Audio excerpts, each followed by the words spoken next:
사랑하는 행복동산 송포교회 성도 여러분, 잘 오셨습니다. 오늘도 예배를 통해서 하나님의 새 은혜와 새 힘을 얻고 또 한 주간 믿음으로 승리하며 살 수 있기를 주님의 이름으로 축복합니다. 올림픽이 막바지에 이르렀습니다. 우리가 경기에서 이고치고 또 승패에 관해서는 사실은 우리 사람 마음대로 꼭 실력대로 되는 것은 아닙니다. 그런 면에서 이번 올림픽 조금 아쉬운 점은 있지만 그래도 곳곳에 우리 대한민국의 선수들을 통해서 우리가 감동을 받습니다. 이번 올림픽에서 우리나라 여자 배구가 아마 지금 동메달을 위해서 시합을 하고 있을 텐데 우리 배구 실력이 어느 정도가 되냐면 랭킹 12위라고 그래요. 그런데 원래 목표가 8강이었는데 지금 4강에 올라가서 동메달을 위해서 시합을 하고 있는데 나도 감사하고 이미 목표 달성을 이루었습니다. 그런데 이 8강 시합을 할 때 어디하고 시합을 했냐 그러면 터키하고 했어요. 터키도 사실 우리보다 실력이 뛰어나죠. 그런데 지금 터키 시합에서 한국이 이겼잖아요. 그러더니 지고 난 터키 선수들이 자리에 앉아서 펑펑 울고 있어요. 그 이유가 뭐냐 그러면 지금 터키는 이 코로나19 상황이 너무 심각하게 퍼져 있습니다. 그리고 한 2주 전부터 산불이 나서 그 산불 난 범위가 우리나라 한반도 전체만큼 이렇게 큰 범위에서 많은 사람이 죽고 삶의 터전을 잃고 국민들의 희망을 잃어가고 또 정치 지도자들은 그걸 가지고 또 싸우고 너무너무 암담한 현실에 처해 있습니다. 그래서 이 배구 선수들이 우리가 이겨서 꼭 금메달을 따고 가서 이 시련에 빠져있고 낙심에 빠져있는 우리 국민들을 위로하자. 그리고 왔는데 8강에서 자기들보다 실력이 부족한 대한민국한테 졌으니까 국민들이 더 실망시켰잖아요. 한국은 이기고 금메달을 지금 보고 있는데 그러니까 백성들을 위로하기 위해서 왔는데 오히려 더 실망을 시켰으니 그렇게 한탄하고 울고 있는 거예요. 우리나라 이 주장 김연경 선수가 세계 톱 클래스 최고 잘하는 선수 중에 하나잖아요. 이 터키에서 운동선수를 했습니다. 그들을 잘 알아요. 그러니까 그들에게 같이 가서 끌어안고 눈물을 흘리고 위로해주고 격려를 해줬습니다. 그리고는 우리 선수단에게 와서 지금 터키 선수들이 이러고 저러고 해서 저렇게 힘들어하고 울고 있는데 우리가 저들을 위로하자. 터키는 우리의 형제 나라인데 우리가 위로하자. 산불이 나서 잿더미가 된 그곳에 다시 그곳에 나무를 심도록 우리가 힘을 모아서 묘목을 사서주자. 묘목을 사서준다는 것은 희망을 준다는 거잖아요. 선수들이 감동을 받아서 함께 동참하게 되고 이 소식을 전해들은 대한민국의 수많은 사람들이 그래 우리 형제 나라 6.25 때 우리 와서 도와줬던 그 나라를 위해서 우리가 같이 묘목을 심어주자. 그 일에 많이 동참하고 있다는 그런 소식이 들립니다. 멋지지 않습니까? 이것이야말로 올림픽 정신이고 이것이야말로 대한민국의 위상을 보여주는 자랑스러운 선수들입니다. 그래서 저는 이번 올림픽을 보면서 금메달을 몇 개 땄느냐 이러는 것보다 우리 선수들의 그런 모습들을 보면서 굉장히 감동을 받습니다. 제가 자주 사용하는 말 중에 하나가 시대정신입니다. 우리 크리스찬들은 이 시대정신, 여기에 한 걸음 더 나아가서 신앙적인 눈으로 세상을 보고 성경적인 눈으로 세상을 보고 하나님의 말씀으로 세상을 보는 그런 안목을 키워야 합니다.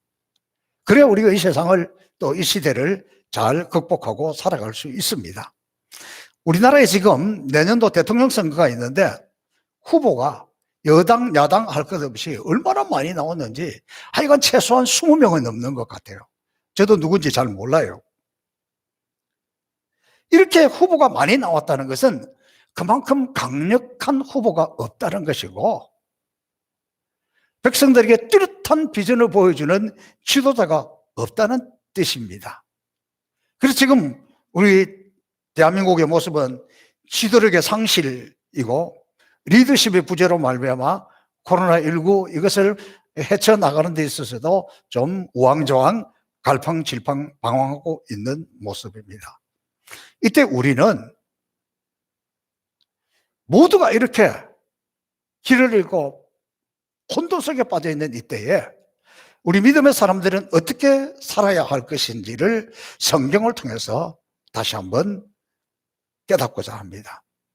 제가 성경 인물 중에서 좋아하면서도 안타까운 인물이 하나 있는데 그는 바로 여호수아입니다. 여호수아는 처음 모세의 종이었습니다. 모세의 심부름하고 모세를 도와주고 모세를 이렇게 잘 수성 들고 있다가 모세의 대를 이어서 이스라엘이 지도자가 되었고 가나안 땅에 들어가서 이제 그 백성들을 잘 이끌고 갔습니다. 다시 말하면 모세가 세대 교체를 잘했고 성공적인 지도자가 되어서 그에게 맡겨진 사명들을 잘 감당을 했습니다. 그런 사이에 여호수아도 역시 늙었습니다. 하나님 앞에 갈 때가 되었습니다. 그런데 돌아보니 믿음의 후계자를 세우지 못한 거예요. 믿음의 인물을 키우지 못한 거예요. 그럼 이렇게 생각했을 거예요. 내가 하나님이 나에게 맡겨진 사명을 다하고 최선을 다하면 된다. 자기 사명을 어떻게 생각하면 다 했다고 생각했을는지도 모릅니다. 어떤 면에서 보면 가나안 땅도 어느 정도 완벽하진 않지만 잘 정복하고 괜찮은 것 같았는데 실상은 실패였습니다. 세상적으로 성공한 것처럼 보여도 믿음의 후손을, 다시 말하면 후손들이 신앙의 대를 이어가는 것에 실패한다면 모든 것에 실패라는 것을 여호수아가 죽기 전에서야 깨달았습니다. 너무너무 안타까운 마음으로 백성들에게 호소합니다. 여러분, 우리가 이제 어느 정도 안정이 되었다고 해서 세상을 쫓아가면 안 됩니다. 가나안을 쫓아가면 안 됩니다. 지금까지 지난 것 주님의 크신 은혜고 하나님의 은혜고 하나님의 도우심이고 하나님이 우리를 여기까지 이끌어 왔는데 이렇게 하나님을 다 떠나면 안 됩니다. 하나님 없이 우리가 어떻게 살아갈 수 있습니까? 그리고 우리 백성들이 호소합니다. 오직 나와 내 집은 여호와만 섬기겠노라 결단하고 너무너무 안타까워서 3번씩이나 유언을 합니다. 유언을 한 번이 아니라 3번씩 합니다. 이렇게 여호수아가 죽고 나고서 결국은 혼돈의 시대가 오는데 그것이 바로 사사기입니다. 지금 많은 신학자들이 우리 시대가 바로 사사시대와 같다고 평가합니다. 여러분, 유럽의 신앙이 좋았던 나라들, 영국, 프랑스 다 무슬림 국가지 기독교 국가가 아니에요. 사사기는 이 혼돈의 시대를 살아가고 있는 우리에게, 그래도 제가 볼 때는 아직 한국은, 우리 대한민국은, 한국교회는 소망이 있습니다. 이때 우리가 이 하나님의 뜻을 잘 분별하면 됩니다.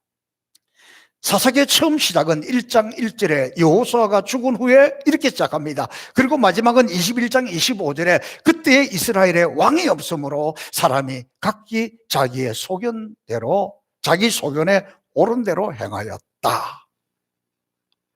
사사기 전체가 여호수아가 죽고 나서부터인데 그 시대가 왕이 없었다는 거예요.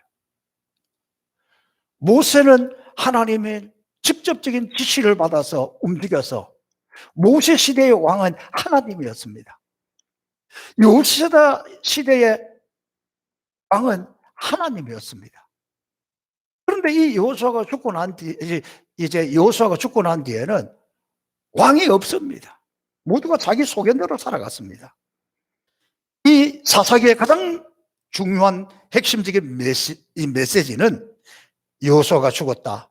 그리고 왕이 없었다. 그 결과는 실패와 혼돈이다. 어떻게 하면 우리가 이 실패로부터 이 혼돈에서 벗어날 수 있을까? 그러면서 우리에게 질문을 던집니다. 너희 왕이 누구냐? 여러분 인생 왕이 누굽니까? 여러분의 가정의 왕이 누구입니까? 우리 교회의 왕이 누구입니까? 이 나라를 이끄는 왕은 누구입니까? 왕이 누구냐? 왕을 왕되게 하라. 히브리 사람들은 이 사사기를 과거의 일을 기록한 역사서가 아니라 예언서라고 했어요. 역사서는 과거의 역사를 쭉 기록해 놓은 것이고, 예언서는 과거의 역사를 돌아보므로 오늘 우리가 어떻게 살아야 될 것인가, 아주 미래, 예언의 메시지를 주고 있는데, 바로 이 사사기는 바로 요사 이후에 하나님이 다스리지 않아서, 하나님이 왕이 되지 않아서 모두 자기 생각대로 살아가다가 완전히 이렇게 엉망진창이 되어버린 혼돈의 시대지 않았느냐? 후대들에게 오늘 우리에게 너의 왕이 누구냐 하는 것을 확인시켜 주는 겁니다. 이 사사기에는 수많은 사건들이 계속해서 반복적으로 나오고 있는데 딱 패턴이 있어요. 하나님이 택한 이스라엘 백성들이 하나님을 떠나고 범죄를 해요. 죄를 지어요.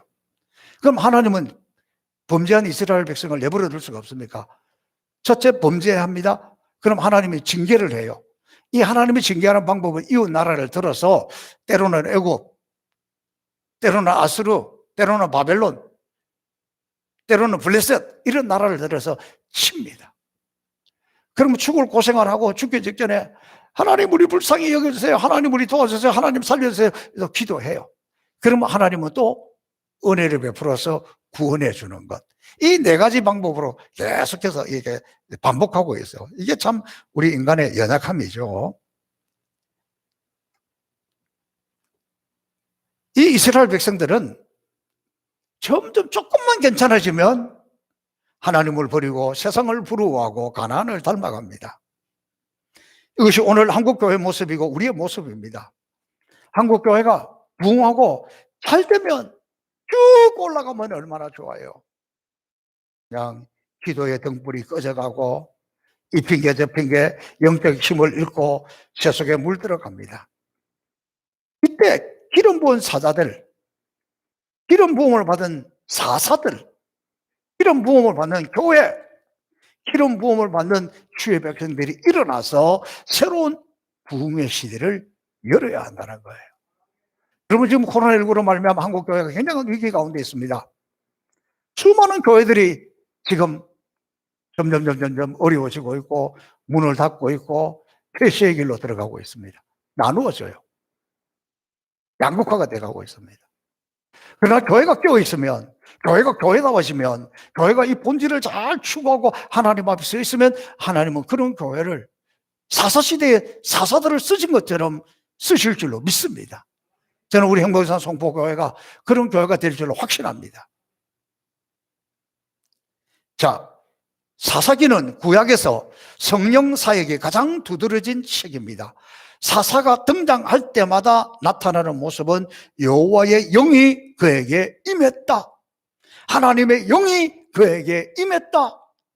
혼돈의 시대에, 지도자가 없는 시대에 사람의 판단으로 잘났고 못났고가 아니라 하나님이 준비된 사람을 향해서 하나님의 영을, 여호와의 영을 부어주시면 그가 일어나 나라를 이끌어갔던 것입니다.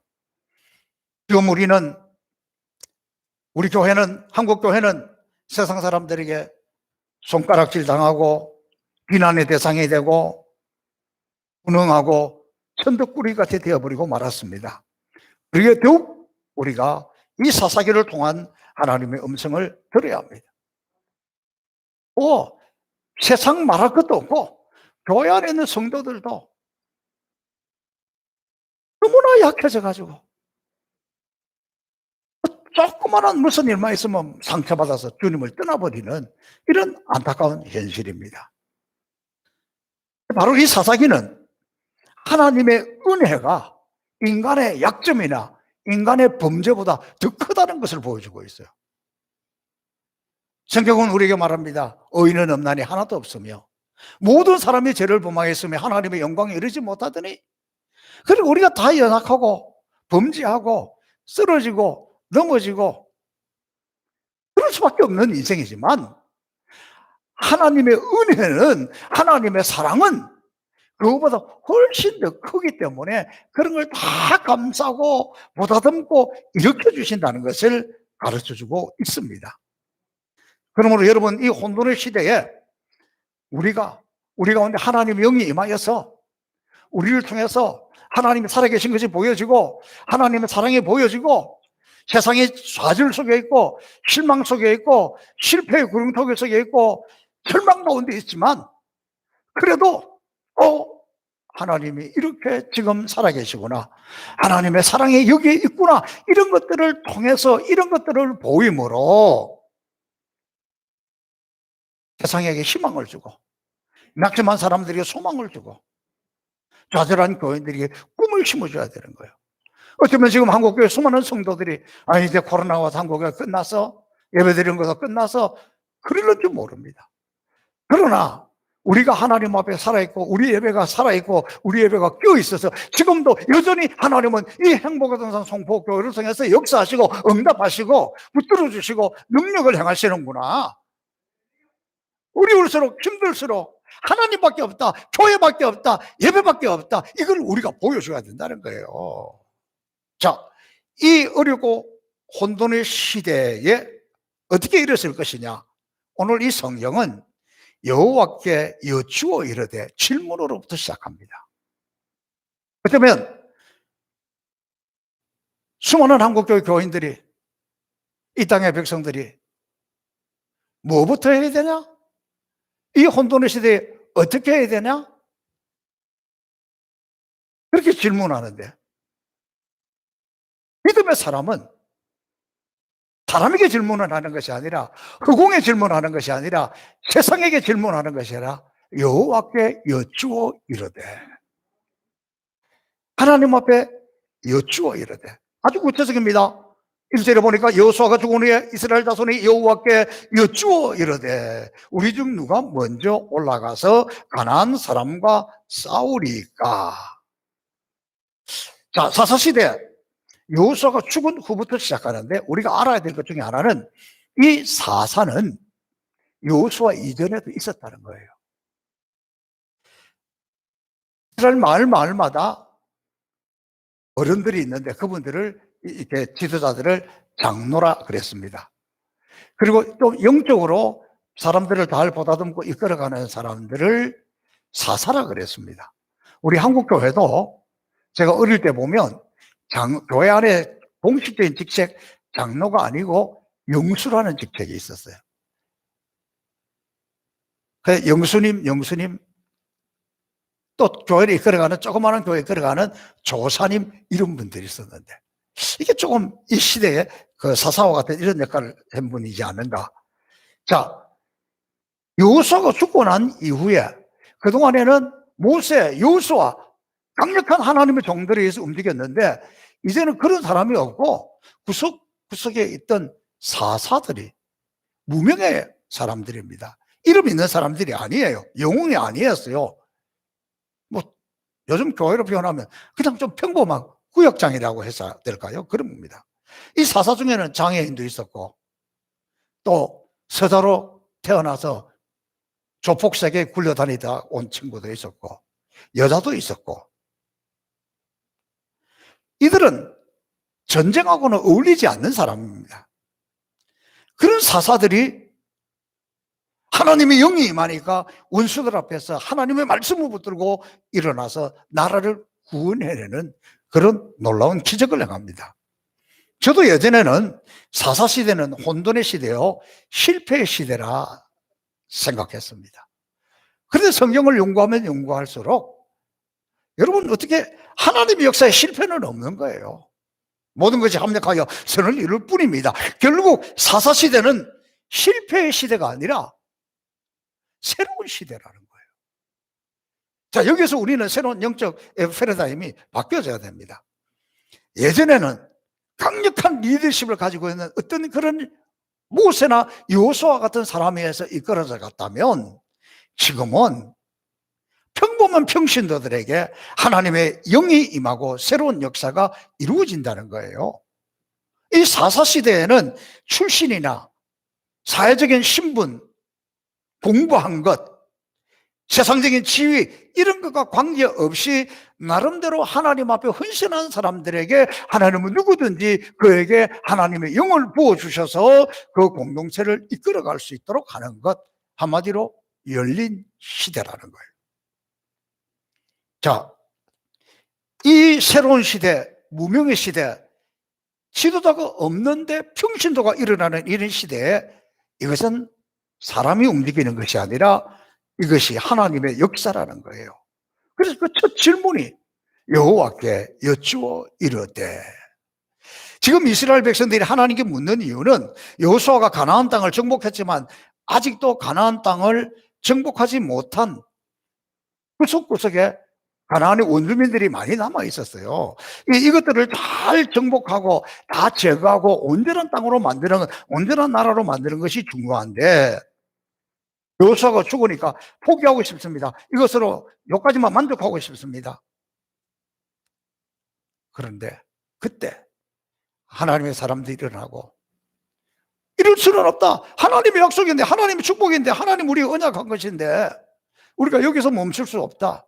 이렇게 내려놓을 수 없다. 그리고는 하나님께 묻는 거예요. 여호와께 여쭈어 이르되, 하나님께 묻는 것, 그게 뭡니까? 기도잖아요. 이들이 기도한 모습을 보면 혼란할 때에, 길이 없을 때에, 보이지 않을 때에 하나님 앞에 기도했다는 겁니다. 자, 이 무슨 말이냐 그러면, 지금 이스라엘 백성들은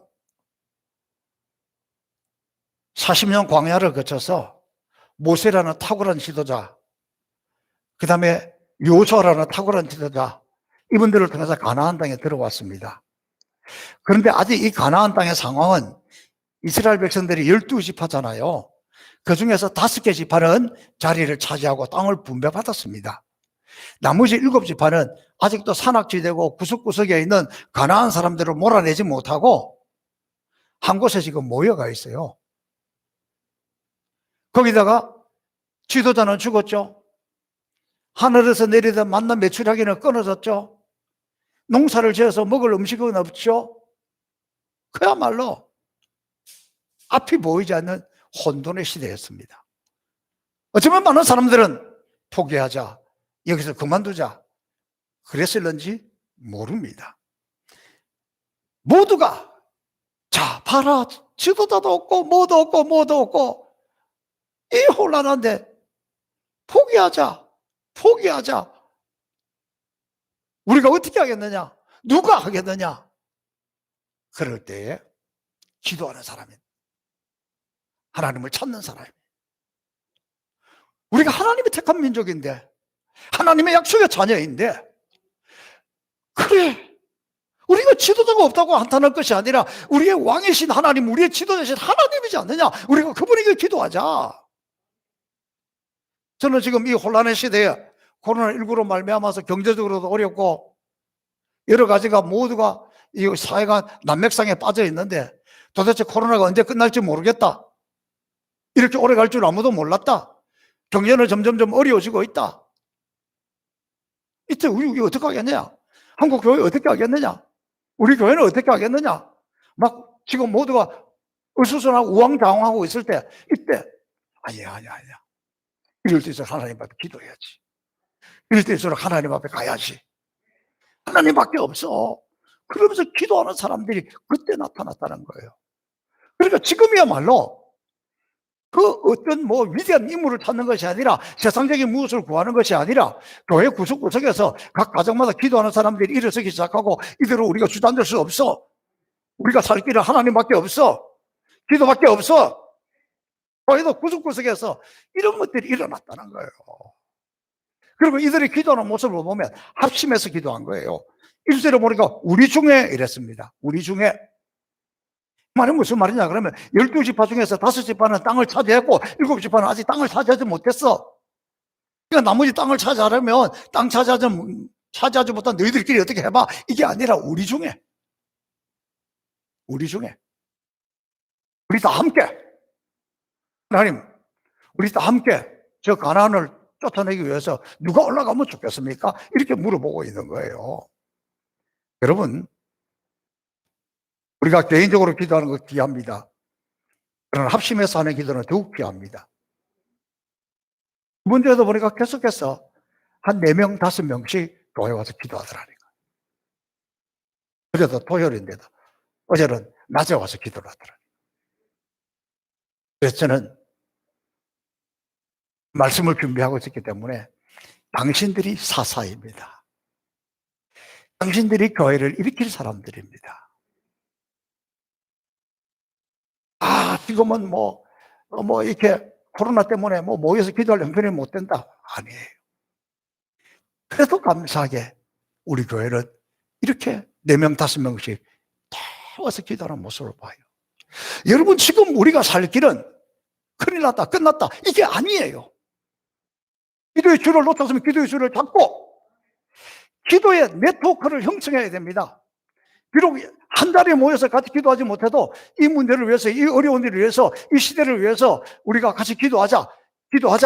그래서 한 구역이든지 남성교회든지 또 아니면 몇몇 기도의 동지를, 기도의 네트워크를 만들어야 돼요. 그래놓고 우리가 시간을 정해놓고 우리가 같이 함께 합심하는 기도가 살아나면 우리의 영이 살아나고 교회도 살아나고 나라도 살아나고 한국교회가 일어설 줄로 믿습니다. 바로 이 사사시대와 같은 지금 우리 가운데서 이렇게 기도의 네트워크가 형성이 돼야 산다는 거예요. 여러분, 기도하고 계십니까? 나 혼자도 못하는데. 그러나 여러분, 기도의 네트워크를 만들어 보세요. 그러면 그 시간에 억지로라도 참여해요. 제가 어제 신방을 했습니다. 같이 신방 갔던 분이 식사도 못하고 빨리 가야 된다는 거예요. 왜? 지금 기도하러 가야 된다는 거예요. 약속을 해놨기 때문에. 합심 기도의 능력이 이런 거예요. 밥 먹는 시간이 중요한 것이 아니라 지금은 기도하러 가는 시간이라는 거예요. 남의 이야기가 아니고 우리 교회예요. 합심 기도의 능력이 얼마나 대단한지 아십니까? 여러분, 우리 기독교가 탄생한 것, 교회가 탄생한 것, 그건 바로 예수님이 부활 성천하신 후에 예루살렘에 성령이 임했을 때, 그때부터 기독교 교회가 시작이 되었잖아요. 사람이 점점점 모이기 시작합니다. 교회가 부흥하기 시작합니다. 성령의 역사가 활발하게 나타나기 시작합니다. 세상은 이 꼴을 못 봐요. 여러분, 세상은 교회 잘 되는 거 좋아하지 않아요. 세상 권력은 교회 잘 되는 거 좋아하지 않아요. 그때나 지금이나 핍박을 해요. 그래서 사도행전 12장쯤 가서 보면은 그 당시 예루살렘 교회 당회장이 야고보가 처형을 당합니다. 그리고 무교절에 이 사람들이 이제 베드로를 잡자. 6월절에 사람들이 다 모인 데서 이 베드로를 그 전에 가둬뒀다가 쇠사슬로 묶어뒀다가 6월절에 사람들이 다 모였을 때 베드로를 죽이자. 그러면 이 기독교 교인들이 흩어지지 않겠느냐. 베드로가 감옥에 갇혔습니다. 쇠사슬에 매였습니다. 4명씩 조를 짜서 4조를 만들어서 다 베드로를 지키게 했습니다.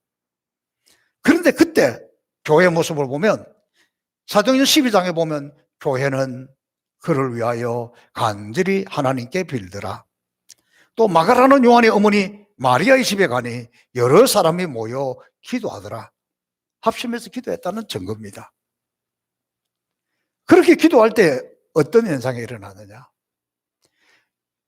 교인들이 모여서 기도하는 그 시간에 베드로가 갇혀있는 감옥의 문이 열립니다. 캄캄하던 곳이 갑자기 환해지고 천사가 와서 베드로의 손을 붙들고 나가는데 베드로를 이렇게 쇠사슬로 감아왔던 걸 스르르 풀어줍니다. 그리고 간수들이 지키고 있는데 문이 열립니다. 베드로를 천사들이 이끌고 나가는데 아무도 제지하지 않아요. 그 감옥의 문이 하나 열리고 또 열리고, 몇 명이 지켜 이것을 통과하고, 그 다음에 또 통과하고, 그 다음에 또 통과하고, 성문을 통과하고, 성문 저 바깥으로 와서 마을 한 거리를 지나서 안전한 곳에 이르게 되었습니다. 문이 열리고 사슬이 열리고, 그 순간에도 베드로는 내가 이게 꿈을 꾸고 있는 건가? 환상을 보는 건가? 그랬어요. 현실을 깨닫지 못했어요.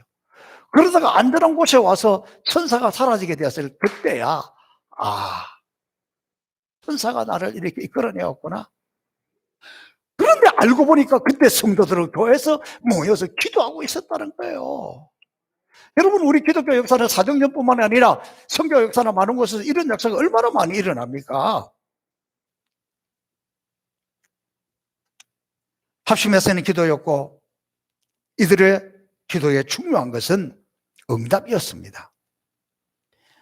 우리 집에 누가 먼저 올라가서 가나안 사람들과 싸우니까 하나님 앞에 물었더니 2절에 보니까 여호와께서 이르시되 유다가 올라가라. 보라, 내가 이 땅을 그 손에 넘겨주었노라. 이들이 얼마큼 기도했다는 거예요? 성경은 단순히 누가 올라가리까 물었는데 바로 여호와께서 이르시되 유다가 올라가라, 이렇게 응답을 했는 것, 간단하게 표현되어 있지만 기도 응답이 그렇게 금방 간단하게 쉽게 잘 되는 법이 없어요. 또 기도에 관해서 제가 말씀을 드릴 시간이 있으면 그 이유를 상세하게 설명하겠지만, 적어도 이들이 그냥 하나님 누가 올라가면 좋겠습니까? 그리고 누가 갈래? 이래서 그냥 올라간 게 아니에요. 여러 가지 형편을 보니까 네가 가는 것이 좋겠다, 이게 아니에요. 하나님의 응답이 올 때까지 기도했다니까. 하나님께서 유다가 올라가라 그렇게 할 때까지 기도했다니까. 그러다가 유다가 올라가라, 그 응답 속에는 이렇게 말씀하고 있는 거예요. 유다야, 네가 올라가라, 그들을 너의 손에 붙였다, 이렇게 이야기하는 거예요. 여러분, 구약 성경의 쭉 역사를 살펴보면은요, 기록들을 보면은 전쟁 이야기가 너무너무 많이 나오잖아요. 그 전쟁에서 이기느냐 지느냐는 전쟁을 끝까지 볼 것도 없어요. 하나님께서 이스라엘 백성들을 가나안에게 붙였다, 가나안 손에 붙였다, 그러면 이스라엘은 가나안에게 지는 거예요. 이스라엘 백성들아, 힘을 내어라, 너희 손에 애굽을 붙였다, 애굽이 아무리 강해도 이기는 거예요. 이스라엘 백성들아, 블레셋을 너희 손에 붙였다, 블레셋에게 이기는 거예요. 하나님의 구체적인 응답이 유다야, 네가 올라가라, 가나안을 너희 손에 붙였다, 이 구체적인 응답인 거예요. 이것을 보고 그들은 올라갔습니다. 사랑하는 성도 여러분, 지금 우리는 혼돈의 시대라고 낙심하고 낭망하고 있습니다. 진짜 혼돈은 뭡니까? 하나님 없는 인생이 혼돈의 삶이요 실패의 삶입니다. 하나님을 왕으로 인정하는 사람은 실패와 좌절의 구름통에 빠져 있다 할지라도 하나님은 부르짖는 자의 기도를 들으시고 응답해 주십니다. 다시 말하면 진짜 혼돈이 뭐냐? 기도를 잃어버린 것이고 왕을 잃어버린 것이에요. 우리를 이끌어내시고 우리를 다스리시고 우리를 붙들고 있는 그 왕을 잃어버린 거예요. 왕이 없으니, 기도의 대상이 없으니 기도를 잃어버린 거예요. 그러나 여러분, 하나님은 지금도 살아계십니다. 하나님은 너의 작은 신음에도 응답하시니 너는 어느 곳에 있든지 주를 향하고 바라볼지니라. 주만 바라볼지라. 하나님은 지금 기도의 용사를 찾으십니다. 그들이 바로 사사였고 저와 여러분입니다. 사랑하는 행복전사 송포교회 성도 여러분, 이 실패와 혼돈 속에 길이 없다면 여호와께 여쭈어라. 여호와 하나님, 그분이 해결자요, 그분이 내 인생의 왕인 것을 확인하면 우리는 다시 일어설 수 있습니다. 정말 이 시대야말로 지금 하나님은 기름을 들고 기다리는 거예요. 부어주려고. 이 시대에 진짜 지도자가 없구나. 이 시대에 진짜 기도하는 사람이 없구나. 이 시대에 나를 왕으로 인정하는 사람이 없구나. 그래서 모두가 세상 속에서 허우적거리고 있구나. 한국 교회가, 그리고 교회들이 진짜 하나님 앞에, 그분 앞에 기도하는 걸 잃어버렸구나. 그분을 왕으로 인정하는 것을 잃어버리고 교회가 세상을 쫓아가고 세상을 닮아가고 세상에서 방법을 찾고 있구나. 사랑하는 성도 여러분, 이 사사기의 첫 번째 질문, 당신의 왕이 누구입니까? 당신 가정의 왕이 누구입니까? 행복에서 성포교회의 왕은 누구입니까? 누가 이끌어가고 있습니까? 우리의 왕이 누구입니까? 하나님은 정말 왕이십니까? 전능하신 그분, 내 인생의 모든 것을 해결할 수 있는 그분이 나의 왕이십니까? 그렇다면 그분 앞에 묻고 있습니까? 방법을 찾고 있습니까? 도우심을 구하고 있습니까? 오늘 지금 우리가 회복해야 될 것은 전능하신 하나님이 나의 왕이고 그분이 나를 이끄시는 분이고 영적 잠에서 깨어나 다시 그분을 붙드는 겁니다. 그럴 때 우리 살아날 수 있습니다. 그럴 때 이 혼돈에서 벗어날 수 있습니다. 그분이 왕인 것을 고백할 수 있기를 바랍니다. 왕이신 나의 하나님, 내가 주를 높이고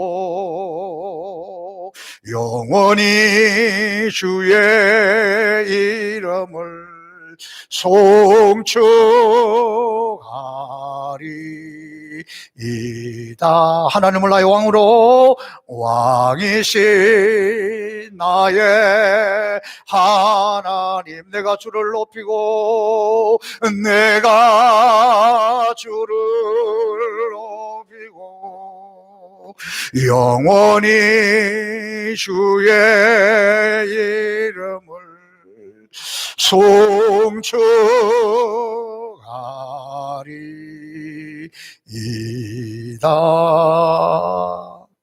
살아계신 아버지 하나님, 혼돈의 시대에 코로나19로 말미암아 더욱 절망과 좌절 가운데 빠졌습니다.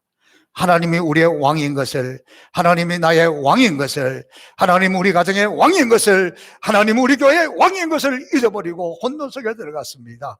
이제 다시 왕을 찾습니다. 왕 앞에, 여호와 하나님 앞에 영의 무릎을 꿇고 나가오니 우리를 살려주시고 우리를 붙들어 주옵소서. 감사하며 예수님 이름으로 기도하옵나이다. 아멘.